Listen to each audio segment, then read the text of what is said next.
Hello, everyone. My name is William Henry Curry. I'm the music director of the Durham Symphony. And for several years, I've heard about the legendary Pauli Murray. And I began to read her memoirs about a year ago. I found her book of poetry, Dark Testament. And there's a magnificent documentary, which I believe is titled My Name is Pauli Murray. And the long story short, she's one of the great African-American heroes and deserves to be a household name.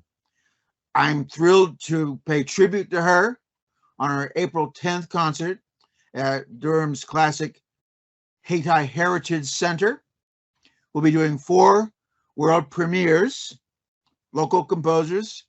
One of these premieres is a piece I wrote, a revision of a piece I wrote. I took my title from Murray's book of poetry, Dark Testament. And this is a piece that pays tribute to 3 iconic African-American women. They are Mahalia Jackson, the Queen of Gospel, who was at the March on Washington speech with King, and Harriet Tubman, the mother of the Underground Railroad, who needs no introduction, I suppose. Her name should be on the $20 bill someday. And then, of course, Pauli Murray. I am so moved by her life story, and I'm so grateful that her niece is here with us today, Rosita Stevens-Holsey. A brief introduction. She was born in Massachusetts during World War II. She's lived in Wyoming and Kansas, and she's had a great career in education and consulting, member of the National Organization of Women, the NAACP, the Pauli Murray chapter, and she's the president of the DC Design Consortium. So thank you so much, Rosita, for being here today to talk about your story and the story of Pauli Murray. Thank you for that wonderful welcome. I'm just thrilled to be here representing my family and helping to hopefully enhance the legacy of Pauli Murray. As you mentioned, I have lived in several places and also had a variety of vocations, but I consider myself now beginning one of the most important facets of my life, even as I turned 80 years old this month. So I'm very hopeful that I will have at least 5 or 6 good years to spread the word about my Aunt Pauli. Like many of you, I'm learning new and wonderful and unusual things about her because for the 43 years that our life intersected, she was merely my aunt, someone I knew, someone I enjoyed, someone I respected, someone that who really has quite an interesting sense of humor, but a lot of people did not see that because she always seemed so serious when she was talking to others. And likewise, the things that she was really involved in, really interested in, and spent her life's work on were things that are and were very serious things in the field of human rights, women's rights, civil rights, and of course, in the field of religion. So I'm so glad that I could be here with you today and share some of my Pauli experiences that you may not know about. When did you first meet her? As a child, I lived in Washington, D.C. With my mom, and I had another aunt, Mildred, whose family also lived in Washington. So we were what I called her Washington, D.C. headquarters.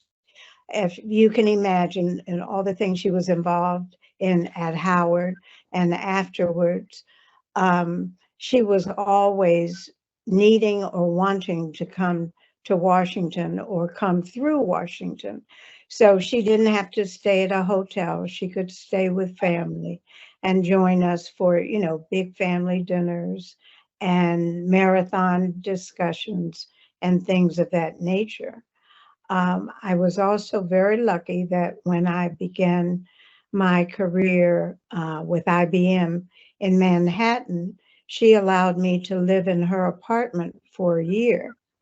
Um, she was not there. She was off on one of her, I believe it was at Brandeis, but she allowed me to be there. And people often ask me what are my fondest memories of being with her. Besides the family gatherings, I would have to say the opportunity to go meet the First Lady of the United States, Eleanor Roosevelt. Now, at that time, she was no longer the First Lady, but if any of you have read about Pauli Murray or read The Firebrand and the First Lady, Aunt Pauli became a very close friend of Eleanor Roosevelt, mainly in contacting her to help Negroes, as we were often called at that time in history. And she began what is commonly called her confrontation with typewriter. She had a typewriter, an old fashioned typewriter. Many young people may never have seen a typewriter, but it was a precursor of the word processor and the computer. And she was famous for it because if there was anything she read about, anything she heard about on the radio, any conversation she got involved in, especially if she was concerned about the outcome or upset about what was going on, she went to that typewriter. She wrote a letter or a newspaper article, what would I guess commonly be called an op-ed now. And she sent that off, whether it was to the Washington Post, the New York Times, the White House, it did not matter. She could not be stopped. So I always think of her and the letters that she wrote to very important people. It was one of her ways of being involved in civil and human rights by making her voice heard, no matter whether anyone had heard about her or not. So she was this incredibly driven person, a person on a mission. My dad was born 50 years after the end of slavery. So that generation knew something about glass ceilings. My parents never talked to me about how they felt growing up in an era where their dreams were going to be exceedingly limited. But when I was 10 years old on a family trip to Washington, I saw colored and white drinking fountains, Mhm. and I was totally innocent. I asked my mom, is the water colored in those fountains? And all I remember is her saying, that's their fault and not your fault. So, how would you describe her optimism, pessimism, general attitude about having to deal with something that she shouldn't have had to deal with? Well, you may know that when she was very young, 3 years old, um, she moved to Durham. And she and all her brothers and sisters, the other five brothers and sisters, had been born in Baltimore. Um, After my mother and the youngest brother's birth, my grandmother died. So Aunt Polly they were all very young, but Aunt Polly was about 3. She was taken to Durham. Actually, she said she would like to go to Durham and live with her namesake, Anna Pauline Fitzgerald, her aunt, um, whom she had stayed with once for about 9 months when their mother was carrying another baby. Mm-hmm. So she had become very aware of what we commonly call Jim Crow, of the fact that Blacks were discriminated against. She was determined that she was not going to ride on the back of the bus. So she would walk for miles to go someplace or not go if it meant that she would have to get on a bus. She didn't want to have to go to the back of a restaurant or be hungry because she couldn't go in a certain restaurant.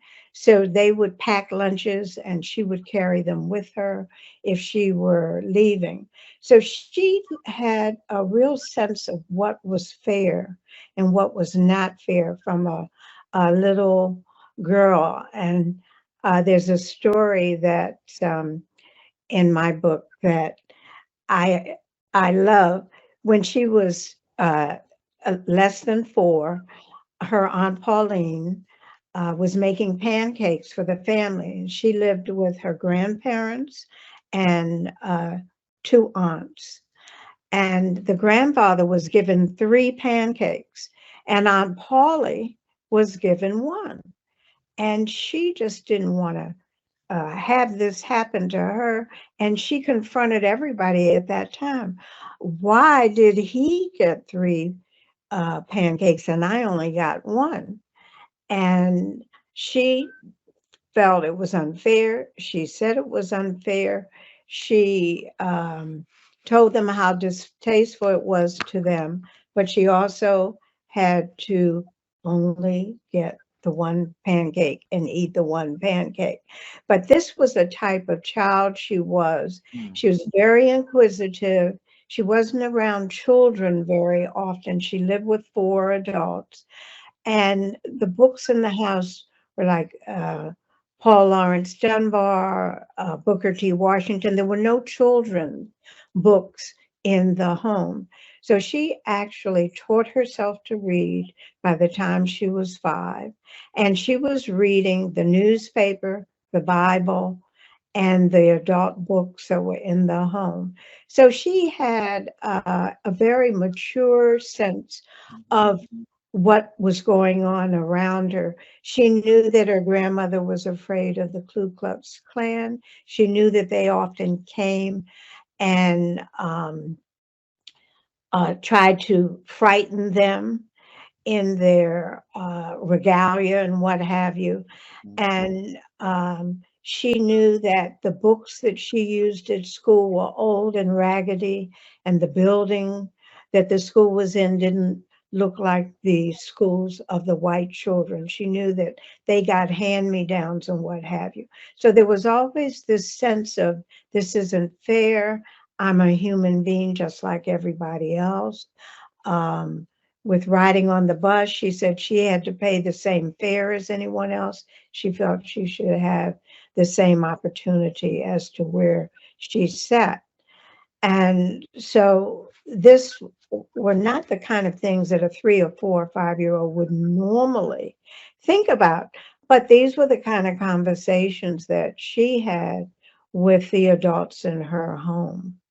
And like I said, she would read the newspaper to her grandfather. And so she found out things that were going on in the real world. Remarkable. One of my heroes is Abraham Lincoln. And in looking through all his personal correspondence and what people said about him, I can't find any hatred of slave owners.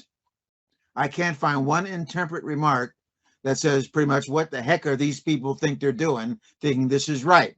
He found a nice way to say that, but I don't find bitterness or contempt for the common man. He said God must have loved the common man because he made so many of them. Did she sometimes show her bitterness or pessimism, or was it always on a lofty level? Of course, you were young, and like most older people, she didn't want to embitter you. But what did you feel about her general optimism about what she was doing? Well, first of all, I found her extremely dedicated in what she did. She was willing to help anyone. She never worried about whether she was going to be paid for it or how much she was going to be paid for it or how long that it took.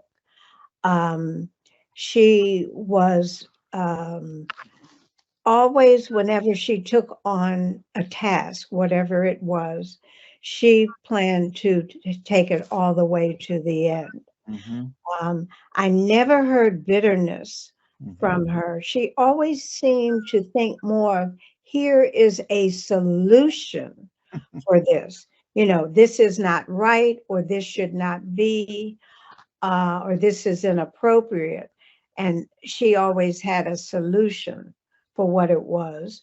Or she also was excellent at research, and she was also excellent at strategizing.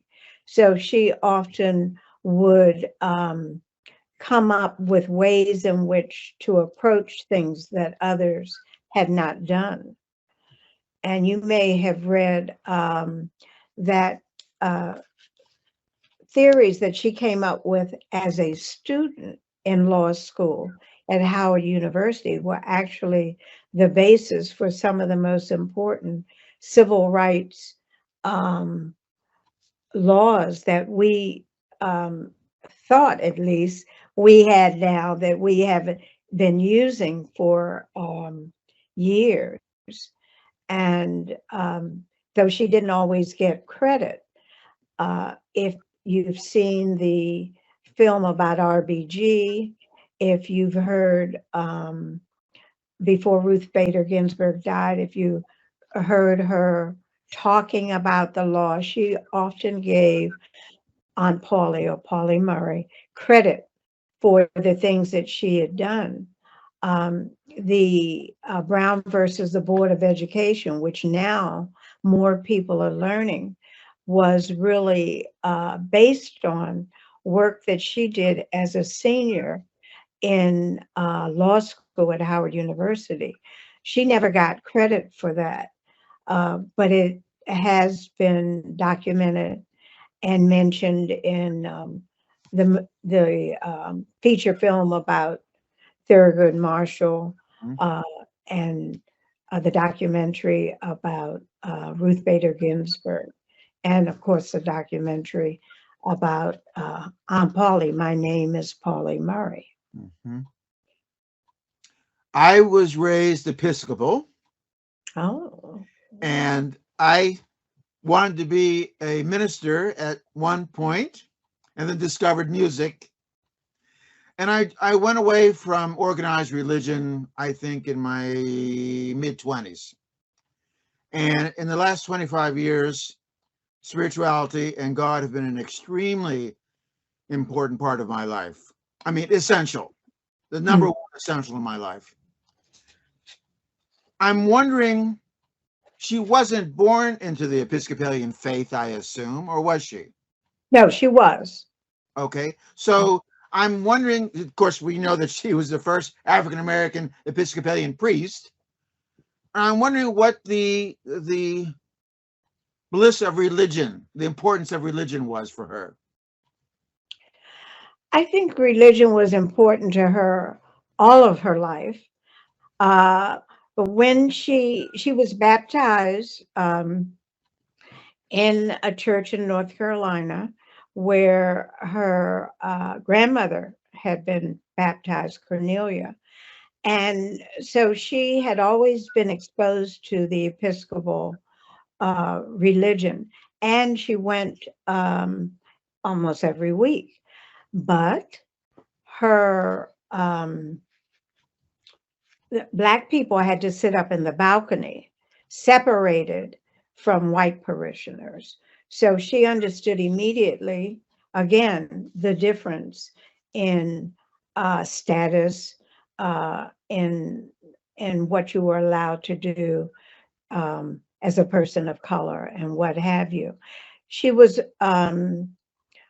always, I think, very spiritual and very religious, but she was not a person who felt, um, I want to serve the church in a formal way in her youth.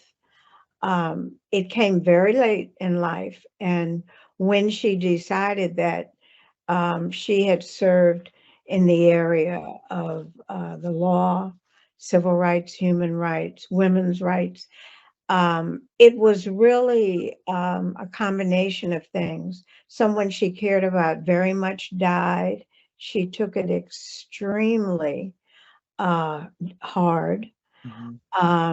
And about the same time, a bishop, I believe he was a bishop in Boston, uh, recognized that he felt she had a gift. And he suggested to her and asked her, had she ever thought of studying religion and going on. And of course, she was, I believe, in her 60s at the time. And so I guess it just seemed like the right time for her. And she decided that she would go to the seminary and formally um, study. Now, what was interesting was she knew when she went into the seminary that she would not be able to become a priest because in the Episcopal Church, um, women could not be ordained. But she spent her time in, she completed her studies, and she had, I guess, what you would call lay jobs in the church. Mhm. And there were other women also who had sort of moved up to various positions. It's just not the priesthood. But then she took on a much more um, assertive, I'll say, um, idea about that. And so she was in a group of women who started protesting and making their voices heard about women being able to um, become priests. And it took several years, but when the church finally decided to do it, she was in the first group of women who were ordained. Mm. And she happened to be the only um, African American female. So I think just before she was ordained, there had been one uh, white female ordained as a priest. And so that's how she became the first priest in the Episcopal Church. And the thing that I think she didn't regret, but was unfortunate, was that they had a time limit in terms of age. So she went into the priesthood at a very advanced age and Mhm. didn't have the time to really make, I guess, the kind of impact I thought she would have made had she been able to serve, 20 years or so. But it was very meaningful to her. And she had not only a commitment to the Episcopal Church, but she worked very hard for interfaith um, action between different denominations. And I think her legacy of love and compassion and hope, um, was recognized. At what point did you realize that your aunt was one of the most important people in the 20th century? I'm sure you saw her as your Aunt Pauli and as a kid, and but I'm reminded of when I met Jamie Bernstein, one of Bernstein's daughters, and she didn't get really how famous her father was until she was looking at the Flintstones, and there was a guy, Leonard Bernstein, and she said, "Oh, Daddy's really famous." Oh gosh. So, at what point did this come together for you that this is a remarkable person I'm related to? Well, there were a few smaller things which for me as a young person seemed quite monumental. Uh, Her being able to invite me to meet Eleanor Roosevelt and, take me to her home. Of course, this was quite impressive. So I I thought, hmm, you really know some important people. And I did know some of the important, I mean, did hear stories of and conversations about some of the people. And then I think it was about 88, I went to Ethel Kennedy's home that had been her home with Robert Kennedy to receive a humanitarian award that Aunt Pauli received for the writing of her autobiography, Song in a Weary Throat.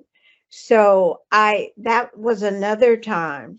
But I really had my, what I call my Pauli Murray epiphany when I came um, about 6 years ago to Durham with my niece, who had come the year before to bring her son, because we kept hearing that Duke University had started a project and all of these things that were going on in Durham that and I had never been to Durham. I had never been to our ancestral home. And so my niece decided that she wanted to come here and see for herself. And when she came back, she promised me the next year she would bring me. So I came, and the first night that we arrived, we went to Titus Episcopal Church, and it happened to be the feast where they honor her in July. Of course, I had heard that she had become a saint of the Episcopal Church, so I knew that that was monumental. And so we went to the church, and the entire service was in honor of her. And I was just mesmerized, really, by the things that people said, um, all of the presentations that were made just during the formal service. And then when it was over, they have each time what they call an ice cream social. And it's like a half an hour where, you can get ice cream and people just talk. And then usually they go home. So an hour and a half later, my niece and I are still standing there talking to people who have stood in line over an hour to just meet us. And there were a few people who had met Aunt Pauli and knew her. There were some people who had read her books, and there were others who had read books about her. And each person wanted to share something that had meant something to them. And then there were people who just came up and touched me and said, "Can I hold your hand? Oh my. You have the same blood that she does." And so I really felt like I was having an out of body experience. I had never, been in a situation like this. I had never heard so many people talk about how wonderful she was, how much she meant to them or to their causes. And when I left, I left that night, and then we went to our ancestral home, and we had the honor and pleasure of meeting Barbara Lau, who gave us a tour. Once you meet Barbara and you see all of the work that she, her team, her volunteers, and Duke have done, I just felt it was not only an honor to be learning all of this, but it was my responsibility as a family member to say, what can I do to help? How can I help do what you've been doing for years? And that was sort of what started me into what became a more formal Mhm. uh, look into her life and really find out. Of course, the My Name is Pauli Murray, the 90-minute documentary was um, amazing. Really uh, was. Anyone who sees that, even if they've never ever heard her name, I don't see how they can walk away without thinking, this person has really impacted our history, our government, our rules, our constitution, Mhm. uh, and all of the areas in which we have benefited from the work that she did, or just her legal theories. So that's when I really knew. When I saw the RBG documentary Mhm. and the film about Thurgood Marshall. And so the more I saw things like that, I realized this is real. And she is more than just the aunt that I loved and respected all of my life. I can certainly identify with that moment where people wanted to touch you, because when I did meet Jamie Bernstein, one of Bernstein's daughters, for the first time, I never got a chance to meet him. So I wanted to thank him for his major impact on my life, but he's no longer alive when I'm meeting her. So I get a chance to thank her. And she had experienced this before, but she was so gracious about it. I need heroes in my life. Uh, Mhm. Talking about resiliency. Whenever I go to a high school or a university, I talk about keep on keeping on. How do you manage to resist your own self-destructive tendencies and the external problems that can bring you down? Eleanor Roosevelt, what a hero. Abraham Lincoln, Leonard Bernstein, Pauli Murray. I'm reading her memoirs now, and Song in a Weary Heart. Do I have that? Weary throat. Hmm. And what are your thoughts about the memoirs? Anything that leapt out at you that you were surprised to see, or etc.? Um, I didn't know a lot about the family um, of the 18 and 1900s. And, she did not have computers. She used, like I said, that typewriter, that famous typewriter. I Mhm. remember the months that she spent in Washington at the archives. That was the old fashioned way, when you literally had to pour through documents and papers and books and charts. Whereas nowadays, we can go to the computer, we can go to Google, and there's so many things we can find out. So there were many, many things. No one had told me uh, about my great grandparents serving in the Union Army, uh, during the Civil War. So there Mhm. were all kinds of things that I learned. Like I said, I had never been to Durham. I had never seen the home. Um, so I learned an awful lot. And I learned a lot about Aunt Pauli. Um, People don't know that most of her life, um, she really, because she was shut out, overlooked, um, because she was either female or she was an African American. So here's a woman who was the first African American to get a doctorate from Yale University in law, who couldn't basically get a job as a lawyer. Really, only once in her life. Well, she was a deputy attorney general in California after she received her master's in law at Berkeley. Mhm. Um, but for a woman, it was very difficult to really make a living as a lawyer in her generation. And she worked occasionally. In fact, when she did state laws on race and color for the Methodist Church, she, I guess, got um, a grant or a certain amount of money to do that. And it gave her the opportunity to open up her own legal office. And with the money for the book, while she was writing the book, she was able to help people and to have some clients. There was also another situation where she worked for another lawyer who promised he'd make her a partner, put her name on the door and what have you. And he really cheated her out of the money she deserved for the litigation and all she did in court and those kinds of things.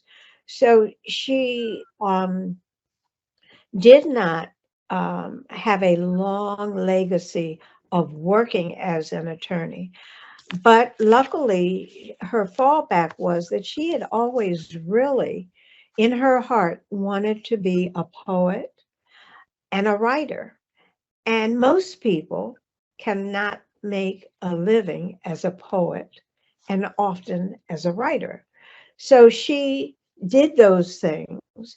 And when she was upset about something, she wrote, like I said, short stories.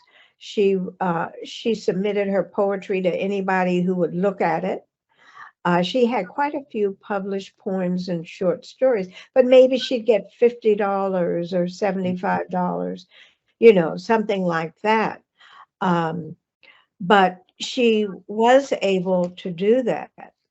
And she really lived I feel like a couple of levels above poverty much of her life. When she was in law school, our cousin who was dean of women had carved a little place for her in a student lounge off a restroom in the dorm. She couldn't afford to pay for a dormitory and to pay for, meal cards and things like that.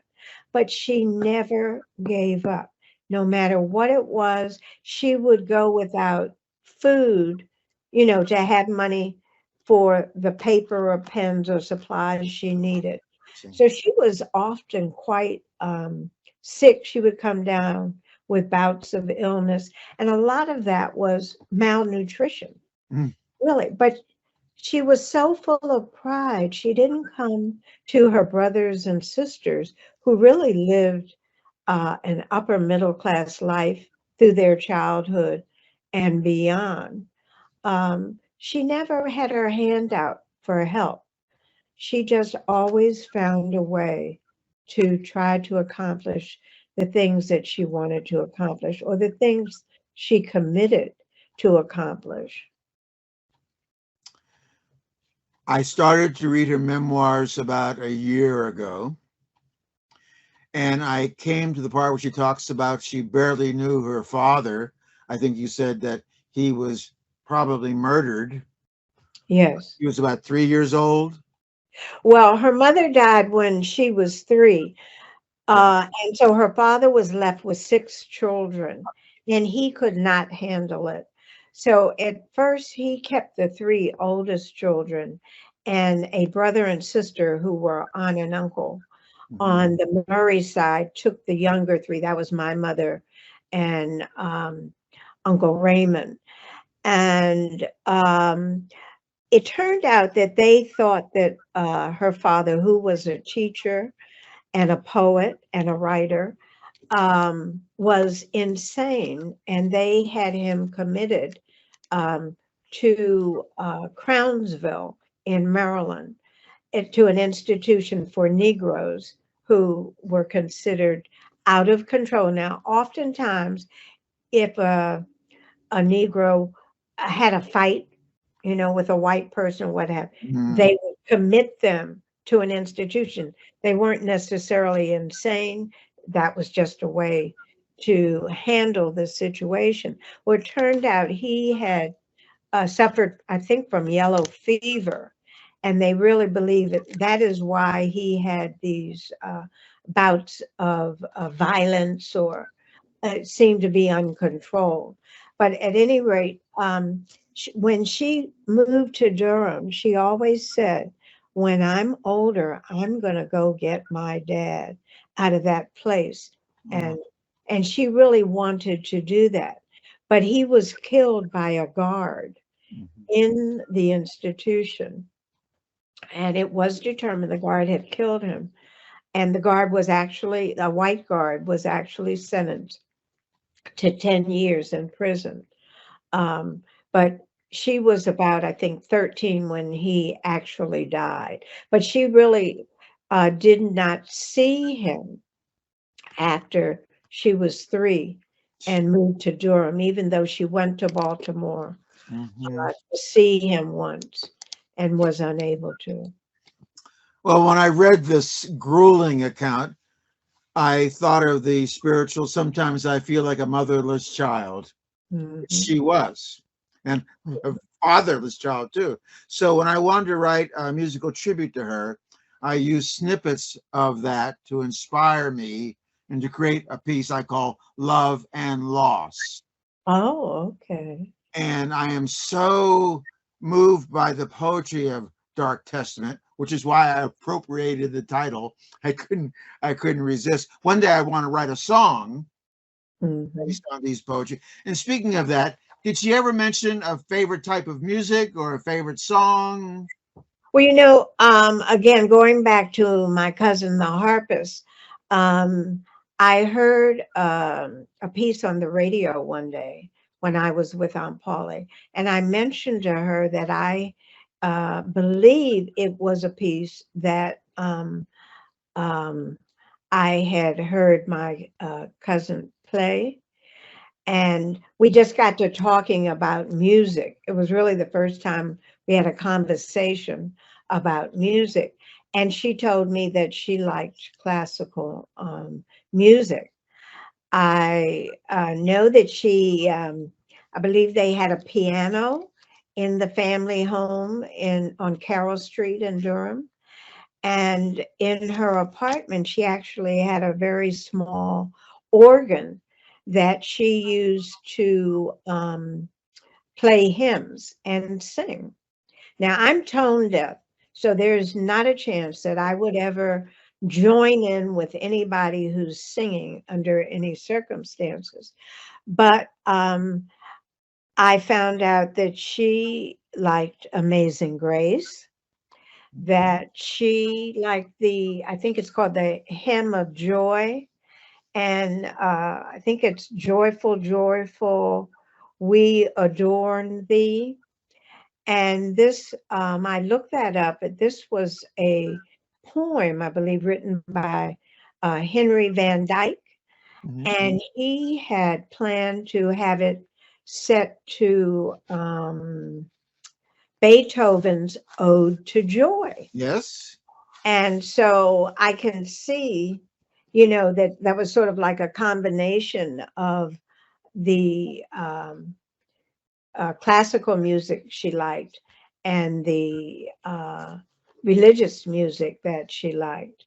There was another song. I went out to Texas um, to participate with the Union of Black Episcopalians and the Southwest Seminary. They created a Pauli Murray scholarship Mm. for specifically and especially for women who want to go into the priesthood. Mm. And while I was there for 3 days, I went to church where they had a sermon in honor of her and music in honor of her. So I learned about some of the songs that she liked. Mm. I think one was Holy, Holy, Holy Yes. by Audrey Ashad, I believe. And Great is Thy Faithfulness Boys. by Thomas Chittum. And so I got to hear the music that she liked. a wonderful sermon completely about her. And again, these are the kinds of inspiration that, sort of uplift us and give us the strength to go on with those things that we're working on, especially knowing all that she went through. I feel I can give the time that I have left to honor her and promote her. And I think you may know that I actually, on my birthday, March 2nd, on my 80th birthday, was the launch of my children's book. And so I'm going to show you that. It's Yes. Pauli Murray, The Life of a Pioneering Feminist and Civil Rights Activist. And I'm very proud of that. It's actually for middle school, high school, young people, but it's written for any adult. In other words, the Yeah. language is not written down to a child. And we just wanted to present it to that age group so that people can be inspired, children can hopefully be inspired, never give up, learn some of her values and how she managed to navigate through all that she went through. Mhm. Uh, and so it has teacher activities, PowerPoints, all kinds of things that, can be used in the classroom. Well, we are standing on someone's shoulders, many of our ancestors. And you mentioned your third cousin, who was actually very famous, very important in my life, Ann Hobson Pilot, I think you said. Yeah. So she was the harpist for the Boston Symphony, the equal of any orchestra in the world. During this time, I am growing up and starting to get really excited about classical music. She's playing with the Boston Symphony on TV, Boston Pops with Arthur Fiedler, and she's the only Black person in the orchestra. And that was important, of course. Absolutely. And I grew up in Pittsburgh, Pennsylvania, where I think your aunt passed away. Yes. And the Pittsburgh Symphony had one Black person, The Patricia pianist. Jennings, and then Paul Ross. But how wonderful to have these role models. Right. People before us didn't have these role models. They had to become role models themselves. So I'm glad to hear that Pauli loved classical music. And of course, people of her generation, my parents' generation, everyone had a piano in the home, Yeah. right? And so somebody played a little bit of classical music, Beethoven Fury Lisa or something. And people had a little organ, a harmonium of some sort. So that's before, of course, my parents were born before radio, let alone TV and whatnot. So that's extremely fascinating, and we are all role models. When I first came to North Carolina in 1996, this was still Jesse Helms country, Oh. and the Klan had rallies in Raleigh not a few years before I came, and so I learned out very quickly that I was the only Black conductor in the history of North Carolina to have a staff position. There were guests that came and went. And then as music director of the Durham Symphony, I found out that I was the first African-American music director, principal conductor of an orchestra in the American South. Wow. So I keep thinking, wow, I don't think of myself as being a trailblazer. And I'm writing my memoirs now. And you should do that too if you haven't already. And what I'm finding out is, I'm sure, like your Aunt Pauli, it's not so much fun because you have to unearth some painful memories that you'd rather have suppressed, about your own negative activities and what was done to you. So in recent days, even, I've managed to get over the unhappiness and bitterness about myself and others. My mom said to me, I lost her when I was 19, but she left me with a few things. One was, if you expect people to do what they ought to do, you're going to be a very unhappy person. So, she knew me already when she said that to me. We can't expect perfection from ourselves and from others. And the fact that your aunt was able to transcend her bitterness, her dislike. Martin Luther King said, as you know, it's too much to hate. Mm-hmm.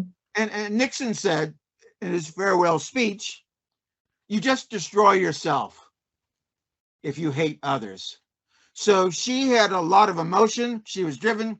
She channeled that into doing great things for others. And the fact that she wasn't reimbursed for it, honored in her lifetime, is a fact of life for many, many, many great people. But the fact that they lived and sacrificed for us, as you said already, that makes us want to be stronger. Absolutely. A lot of people don't know that she left 90, I believe it was 91 boxes, like copier boxes of documents, photos, journals. She kept a journal from a childhood all the way up. And these boxes were turned in to the Schlesinger Library of Harvard and Radcliffe. And so people who want to learn about her or check facts about her can actually see in her own handwriting or on tapes that she made in her own voice. Um, some of the things she thought, some of the things she did. Uh, in the beginning, it was so jolting to me when I first saw during the Sundance Film Festival, My Name is Pauli Murray. And when it began and I heard her voice, I mean, it was like lightning, but no one had prepared me for that. And I thought it was, I mean, it was marvelous, except the tone. Um, I don't even like to, when people ask me to read her poetry or read her quotes, because her voice was so unique and so profound that I know that I can't sound like that. And so I, you know, don't volunteer to do it. But that was something that just left such an impression on me to hear in her own voice what she said. And then to see for 90 minutes how transformative she was and all the things that she had done in her life, and how sad of all the things that had been so unfortunate that she had been through in her life. But she rose above all of them. And when she could not, when she could not um, accomplish something,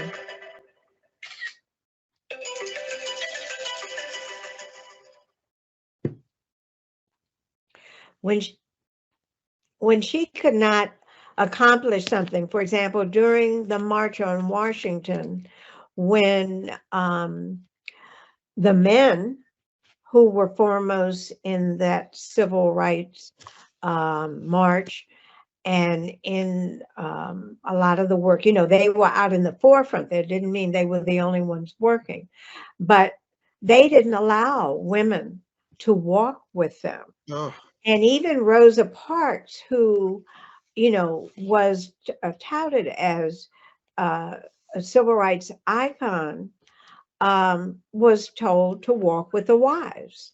So Aunt Polly was very upset about that. And she made herself known.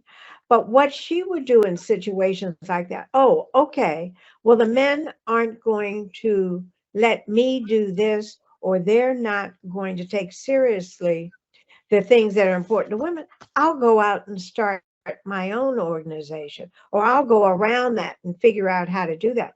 And that's what she did all of her life. She figured out how to circumvent whatever was going on the way that she didn't feel it should be, And she worked toward another way to try to solve that problem. Remarkable. You know, I call myself a world-class complainer, and I think of the activistic life that you and she led. And by the way, now you're not 80. You need not to trifle with me about this. This is on tape. If you say so, I'll have to believe you. What a life you had, changing lives.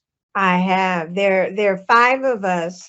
Um, I operate as the matriarch because my cousin, who was Mildred's daughter, so my mother and Mildred lived the longest of the siblings, and excuse me, and my cousin is 89, but she's legally blind. So all the kinds of things she would do as a matriarch, I've, taken over in terms of writing and answering questions and, being involved in all things Pauli Murray. I do that. And then my sister is 2 years younger than I am. She'll be 78. She'll be upset if she hears me saying it, but she'll be 78 this summer. And then there are two male cousins, the sons of Aunt Pauli's youngest uh, brother. So there are five of us left, and I just hope, I have 5 or 6 good years to try to carry on some of the work she did, or at least to make people aware of it. I've already co-authored a picture book about her. So I'm really trying to, you know, get information down to children when they're like sponges and they're inquisitive and they want to know everything. Mhm. And so hopefully that will be published in the near future. Well, thank you for writing that children's book. I really, really want to read that. Um, what did you know about your aunt's sexuality and when? We never, and this is one of the things that I think is so unfortunate. For people of her generation, number one, and people who were involved in the kind of things she did, she had to be very careful um, about her image, I guess you would say. And also, I think it is so sad that even the people she loved and the people she trusted, because of her own uh, gender identity confusion and issues and um, unresolved Mhm, parts of it, she didn't discuss that with mhm, her family even. And once when we were together, said something about would she ever want to get married? And she told me that she had been married. She was married when she first came out of college, out of Hunter. But excuse me, it turns out it was, I'll call it a marriage of survival. mhm, When she graduated, was in the middle of the Depression. And even with her college degree, she couldn't get a steady job. People who had had steady jobs were losing steady jobs. mhm, People were um, really living on the street. And so she and a gentleman that she knew married for really survival, mhm. thought that, sort of like two people can live cheaper than one. And that didn't last very long. She told me only 6 weeks. I believe legally it was longer than that, but I think probably they only tried to stay together, uh, for 6 weeks. And then she was lucky Eleanor Roosevelt had started these camps for Black women, and she was able to go to camp Terra, and where they worked and learned skills and had a roof over their head, and that kind of thing. So, Well, she's a role model for so many young people nowadays that aren't tied forever to whatever the gender issues of the day are. Of course, it's much more courageous to be so then. You have to tell me how to pronounce his name, Bayard or Bayard Rustin. uh, Byron, I think Byron Yes. Rustin. He was, as you know, in King's inner circle. Yes. And King knew he was gay. And at one point, the FBI was trying to get him to throw Bayard or Bayard Rustin out. King Mhm. refused. But you're right, of that generation, nobody ever talked about these things, You had to but be very careful. had to be very careful. Billy Strayhorn is another example, who had to Yes. be Duke Ellington's shadow. He was gay, and to be happy with that. Of course, you may know that he first started studying music here in North Carolina, in Uh, Hillsborough, and they have a great plaque to him up there. My parents knew him when they were growing up in Pittsburgh. The day your aunt died, tell me your thoughts that day. um, Actually, I was out of the country at the time, but a story about the time when she died. The family knew. Now, my mother was still alive, and Bonnie's mother, Aunt Mildred, was still alive.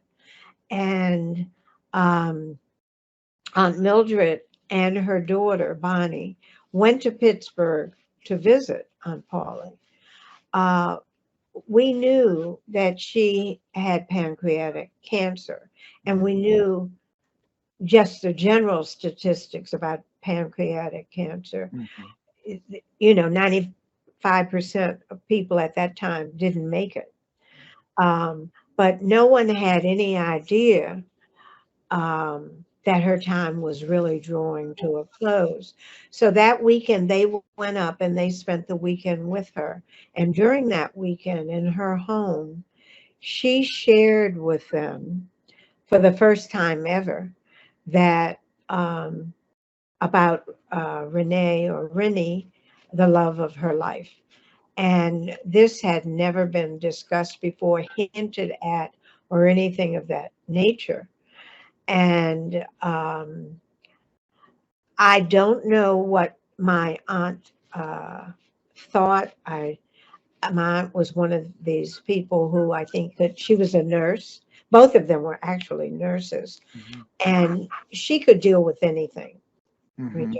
she was the strongest person in the Mhm. family, even stronger than the two boys, two sons. Um, but she was able to vent and to at least share that with them. And they said to her when they left, um, we're going back to Washington, but next weekend we're coming back and we're going to bring Rosetta, that's my mother, with us. Whether she's kicking or screaming, we're going to bring her to see you. I really always thought my mother was Aunt Paulie's favorite, Uh, and she hadn't seen her in a while. So they left, and Aunt Paulie died the next day. mhm. Mhm. So that was very revealing, but neither of them shared that with me either. It wasn't until I began researching and writing and going around the country and talking about Aunt Paulie and trying to enhance her legacy that my cousin, the one who's legally blind, shared that with me. Mhm. So that was really the only discussion that I've actually had with a family member Mhm. about Aunt Paulie's gender identity. Now, strangers come up to me and ask me that all the time. And they also ask me what pronouns would I attach Mhm. to her. And I just merely say to them that I always knew her as my aunt. I was always her niece. She was always Aunt Pauli, and she was always she, her, or hers. And that's the way I will always describe her. But I recognize in the times of today, Mhm. um, the evolution or the revolution of not only people feeling more comfortable about talking about themselves, but people identifying themselves. I've been to meetings where everybody, had it on their name tag. And actually, the first time I saw it, I was completely unaware of the process. Um, and so I had to, look that up myself. But um, I've read many times that she felt like she was a man in a woman's body. Mhm. Mhm. Uh, I knew that when she was a child, her Aunt Pauline allowed her to wear slacks around the house, and she couldn't wear slacks to school, and she couldn't wear slacks to church. Yeah. But she could, you know, when she was in the house, she said, her little boy girl. So, of course, I didn't know any of that until I began researching myself. What I hold in my heart is just how painful it must have been for her not to be able to share those kind of things with the brothers and sisters that she loved and she felt so close to, that she um, really was living a life of secrecy. At least she thought she was, Mhm. you Mhm. know. Well, I know she revered Eleanor Roosevelt, and Eleanor loved her too. And I think she had a few problems with FDR, Franklin, Yes. husband. That's another conversation. But he's one of my heroes because he was a so-called polio victim that complete transcended that. And in his last inaugural address, the fourth one, which I think was maybe 2 months before he died, and he knew he was fading, it's very, very brief and very from the heart, very personal. I don't think any speechwriter got a hold of it. And he says that we think sometimes that civilization is going downhill, but those are just setbacks. It's always, as Martin Luther King said, always upwards. And there are setbacks, but then we recover, setback, we recover. When we think of, I never thought I'd see a black president. I never thought we'd see gay marriage. Now the gender talk is completely new. So even in this time of turmoil and polarization, I think it's important for me and others to realize, yes, this has happened before. We've been at each other's throats before. But when I think of your aunt and you and your life of positivity, let's just not complain. Let's do something about it. It doesn't have to be global. It can Mhm, be community activity. Anytime you help another person, I think God is smiling on you. mhm. So it doesn't have to be global. You've lived an unbelievable life. I want to thank you personally for caring for others and devoting your time to education and consulting. You're a remarkable person, and truly, it was an honor for me to meet you and interview and touch your Aunt Polly through you. Well, thank you so much. And it was an honor to talk with you. And I look forward to hearing your music and to meeting you. I come to Durham quite a bit. I'm on the board of the Pauli Murray Center. And so I would love to hear a concert live and Yes, right. in person. We will make that happen. Thank you so much. Have a great day. You're quite welcome. And goodbye. Okay. Gosh, Rosita, was that the best interview ever, Tina?